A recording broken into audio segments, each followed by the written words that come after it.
মির্জা, আপনাকে এক্সেলের একটা sheet ready করতে দিয়েছিলাম, 1 ঘন্টা হয়ে গেল, এখনো ডেটা ভ্যালিডেশন করতে পারলেন না। স্যার আমি কি করতে পারি? এই ল্যাপটপ অন করতেই 5 মিনিট সময় লাগে। এক্সেলে একটা সেল সিলেক্ট করলেই আবার ল্যাপটপ হ্যাং। কাজ তো করতে হবে, এভাবে করলে তো প্রোডাকশন পিছিয়ে যাবে। স্যার রিফারবিশ পুরান জেনারেশনের ল্যাপটপ দিয়ে কাজ করলে কিভাবে হবে স্যার? এক্সেল খুললেই মনে হয় ল্যাপটপ লিংক পং। আপনাদের এক্সকিউজের কোনো শেষ নেই। এখন নতুন ল্যাপটপ কিনলে কত বাজেট লাগবে জানেন? শুনেন স্যার, ঘোরার জায়গায় গরুর গাড়ি দিলে পারফরমেন্স এমনই পাবেন। আচ্ছা, কেমন হয় যদি গরুর গাড়ির টাকায় ঘোড়া পাওয়া যায়? আমি বলতে চাচ্ছি, আপনি যদি সেকেন্ড হ্যান্ড ল্যাপটপ কেনার টাকায় একদম ব্র্যান্ড নিউ ল্যাপটপ পেয়ে যান তাহলে কেমন হবে? যেমন দেখেন, কিউবিটস এর 13th জেনারেশনের আলফা N150 ল্যাপটপ। এটাতে ইউজ করা হয়েছে 2025 এ রিলিজ হওয়া ইন্টেলের একদম latest 13th gen processor Intel N150, 4 core 4 threads.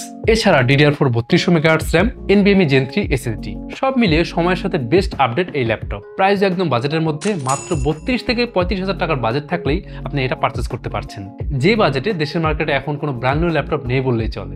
Alpha N150 ল্যাপটপে আপনার রিসেন্ট আপডেট হওয়া অফিস টুলস ও সফটওয়্যার স্মুথলি চলবে। আবার উইন্ডোজ 10 সাপোর্ট শেষ হয়ে যাওয়ায় অনেকের ওল্ড কনফিগারেশনের ল্যাপটপে কিন্তু উইন্ডোজ 11 শিফট করতে পারছেন না। বাট আমাদের ল্যাপটপের কনফিগারেশন একদম আপডেট হওয়ায় উইন্ডোজ 11 স্মুথলি ইউজ করতে পারবেন। আচ্ছা, আরেকটা বিষয় বলি, কেন আপনার ওল্ড কনফিগারেশনের উপর ভরসা করা ঠিক না। যখন কোনো সফটওয়্যার নতুন আপডেট আসে, সেটা কিন্তু পুরনো উইন্ডোজ বা পুরনো প্রসেসরে ঠিকমতো রান করতে চায় না।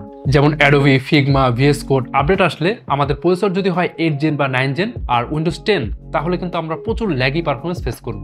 আর ব্রাউজার খুললে র্যাম কিন্তু 100% খেয়ে বসে থাকে। ক্রোম ওপেন করলে ল্যাগ, এক্সেল ওপেন করলে ল্যাগ, ট্যাব চেঞ্জ করলে ল্যাপটপ ফ্রিজ। এই সমস্যাগুলো কিন্তু আমরা ফেস করি, কারণ ওল্ড র্যাম নিজেই আপডেট সফটওয়্যারগুলো ধরে রাখতে পারে না। আবার ড্রাইভার কম্পাবিলিটির কিন্তু একটা ইস্যু হয়। ওল্ড ল্যাপটপে ওয়াইফাই আর ব্লুটুথ চিপ ব্যাকডেটেড হবে, এটাই কিন্তু স্বাভাবিক। তখন দেখা যায় নেটওয়ার্ক ব্যান্ডউইথ ভালো পাওয়া যায় না, স্পিডও স্লো হয়। আবার ব্লুটুথ ডিভাইস কিন্তু কানেক্ট হতে চায় না। এখন অনেকেই বলে ল্যাপটপ তো চলছেই ভাই। তাদেরকে বলি, চালানো আর পারফরমেন্স পাওয়া দুইটা কিন্তু আলাদা জিনিস।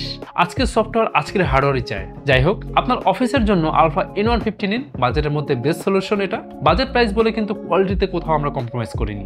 বেস্ট কম্পোনেন্ট দিয়ে বিল করা হয়েছে প্রত্যেকটা ল্যাপটপ। না হলে লাইফ টাইম সার্ভিসিং ওয়ারেন্টি, 3 বছর ব্র্যান্ড ওয়ারেন্টি, 45 দিনের রিপ্লেসমেন্ট গ্যারান্টির মতো ইউনিক আফটার সেলস অফার কিন্তু প্রোভাইড করা পসিবল হতো না। আপনি নিশ্চিন্তে ইউজ করতে পারবেন কিউবিটস এর যে কোনো ডিভাইস। এই ল্যাপটপ আপনি যতদিন ইউজ করবেন, এটা রেসপন্সিবিলিটিস আমাদের। আপনি যেন এই ল্যাপটপ নিয়ে অলওয়েজ স্যাটিসফাই থাকেন। আচ্ছা, অনেকে বলেন অন্যান্য ল্যাপটপের সাথে আপনাদের এত প্রাইস ডিফারেন্স কিভাবে? তাদের জন্য ক্লিয়ার করি, আমরা তো সবাই মার্কেটে দেখি যে বিদেশি ব্র্যান্ডের ল্যাপটপের দাম একটু বেশি হয়। কারণ হচ্ছে প্রথমত ইম্পোর্ট ডিউটি ও ট্যাক্স। বিদেশি ব্র্যান্ডের ল্যাপটপ যখন ইম্পোর্ট করে তখন অনেক ধাপে ট্যাক্স লাগে, import tax, VAT, customs duty আরো অনেক। এছাড়াও থাকছে ব্র্যান্ড ভ্যালু আর অ্যাডভার্টাইজমেন্ট। বিদেশি ব্র্যান্ড প্রচুর টাকা খরচ করে এই মার্কেটিং এ, সেই খরচ কিন্তু কাস্টমার থেকেই ওঠে। তারপর গ্লোবাল প্রাইসিং পলিসি, মানে আন্তর্জাতিক বাজারে একই মডেল বিভিন্ন দেশে বিভিন্ন দামে বিক্রি হয়। বাংলাদেশে এদের থার্ড টায়ার মার্কেট হিসেবে ধরা হয়, তাই দাম তুলনামূলক বেশি। তারপর লোকাল ডিলার নেটওয়ার্ক ও distribution cost, branded distributor, sub distributor, dealer, এদের প্রত্যেকেই কিন্তু প্রফিট শেয়ার করতে হয়। ফলে যেটা হয়, স্বাভাবিকভাবেই বিদেশি ব্র্যান্ডের ল্যাপটপের দাম অনেক বেড়ে যায়। কিউবিটস লোকাল মার্কেটকে টার্গেট করে।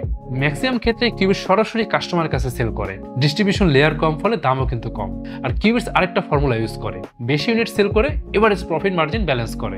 তাই এত বাজেট প্রাইসে কিউবিটস এর ডিভাইস আপনারা পাচ্ছেন। তো ডিসিশন কিন্তু আপনার। আপনি যদি আমাদের ল্যাপটপ লাইভ এক্সপিরিয়েন্স করতে চান, তাহলে চলে আসুন আমাদের ঢাকার ঠিকানায়, Mirpur shopping centre, level 11, Mirpur 2, Dhaka. আমাদের চট্টগ্রামের ঠিকানা হচ্ছে চট্টগ্রাম শহরের সিডি এভিনিউতে অবস্থিত UNESCO city centre, shop number 403। আর যারা রংপুর থেকে পারচেস করতে চান, চলে আসুন রংপুর সদর প্রেস ক্লাব মার্কেট, 3য় তলায় লিফটের সামনে, গ্যাজেট হাবে। আমরা চাই আপনারা দেশীয় ব্র্যান্ডের উপর ভরসা রাখুন, ব্র্যান্ড নিউ ল্যাপটপ কিনুন। আপনাদের হাত ধরেই আমরা এগিয়ে নিতে চাই বাংলাদেশকে।